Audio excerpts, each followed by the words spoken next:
Hope you're doing well. Last month I read through the book of Psalms, and there were a couple of themes that kept coming back in the book that I wanted to share with just a little bit about those themes with you today. Psalm 42:5 says, "Why are you in despair, O my soul? And why have you become disturbed within me? Hope in God, for I shall praise him for the help of his presence." Dr. Martin Lloyd-Jones, a great British theologian, asked this question about this particular verse. Have you realized that most of your unhappiness in life is because you are listening to yourself, not talking to yourself? And I think what Dr. Jones was saying here is that there are times when we need to pronounce the truth to ourselves. And that message went forth pretty often to the nation of Israel. But Martin Luther, in his commentary on Galatians, said, "Preach the gospel to yourself, lest you become discouraged." Jack Miller, a seminarian and Bible conference teacher who influenced a lot of folks who impact my life now, urged his students to preach the gospel to themselves every day. And I'm convinced it's important that we always remember the gospel and preach the gospel to ourselves.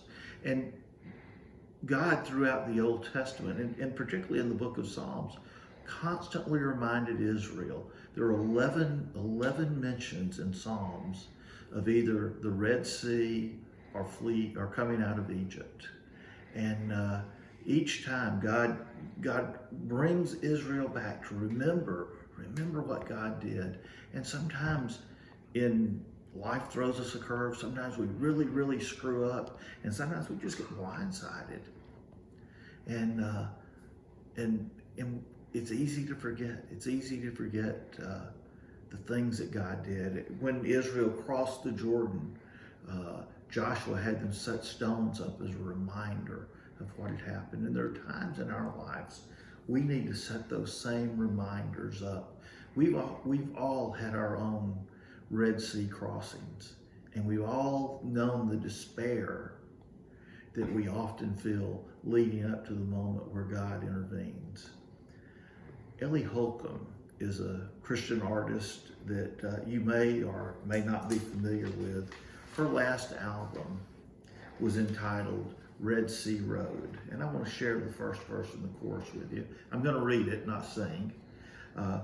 We buried dreams, laid them deep in the earth behind us, said our goodbyes at the grave, but everything reminds us. God knows we ache when he asks us to go on. How do we go on? We will sing to our souls. We won't bury our hope. Wherever he leads us to go, there's a Red Sea road.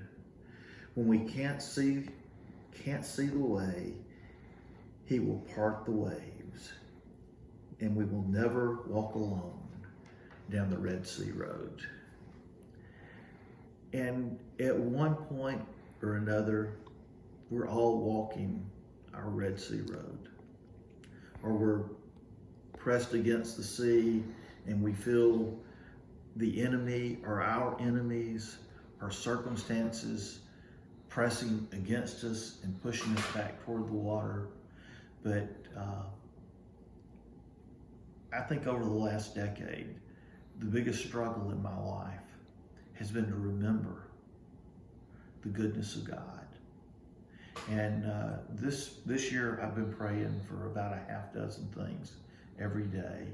And one of those things has been that God would give me the grace to remember when things don't go like I thought they would, don't go like I want them to, or life goes awry, that I remember that I have the grace to remember the goodness and the kindness and the graciousness of God. So I would say to you today, my friends, remember God's goodness. Remember his faithfulness. Remember his kindness. Remember, on the Red Sea road, God always walks with us. God bless you.